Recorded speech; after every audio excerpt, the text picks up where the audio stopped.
ಹೀಗೆ ಸಂಬಂಧಗಳ ಬೆಲೆಯೇ ಗೊತ್ತಾಗಲಿಲ್ಲ ಆಸ್ತಿಯ ಆಸೆಗೆ. ಯಾಕಮ್ಮ ವೈದೇಹಿ, ಏನಾಯಿತು? ಗಾಬರಿಯಲ್ಲಿ ಕೇಳಿದರು ವಿಷ್ಣುರವರು. ವೈದೇಹಿ, ನಾನು ಏನಂದೆ ಅಂತ ನೀನು ಈಗ ಇಷ್ಟು ದೊಡ್ಡ ನಿರ್ಧಾರ ತಗೋತಿದ್ಯಾ? ಕಣ್ಣಲ್ಲೇ ನೀರು ತುಂಬಿಕೊಂಡು ಕೇಳಿದರು ವತ್ಸಲ.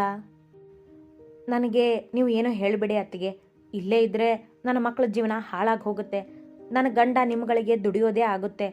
ಅವಳ ಜೋರು ಧ್ವನಿಗೆ ಏನೂ ತಿಳಿಯದ ಆ 4 ಮಕ್ಕಳು ಅಲ್ಲಿಯೇ ನಿಂತು ನೋಡುತ್ತಿದ್ದರು ಈ ದೊಡ್ಡವರನ್ನೇ.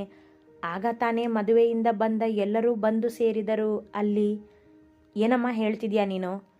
ಅಪ್ಪ, ಅಣ್ಣಂದ್ರಿಗೆ ಎಷ್ಟು ಅಧಿಕಾರ ಇದೆಯೋ ಈ ಮನೆಯಲ್ಲಿ ಅಷ್ಟೇ ಅಧಿಕಾರ ನನಗೂ ಇದೆ ಅಲ್ವಾ?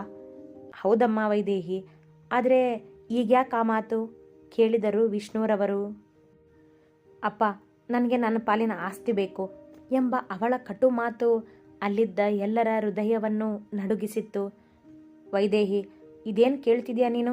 ಆಸ್ತಿ ಭಾಗ ಮಾಡೋ ಅಂಥದ್ದು ಏನಾಯ್ತೀಗ ನಿನಗೆ?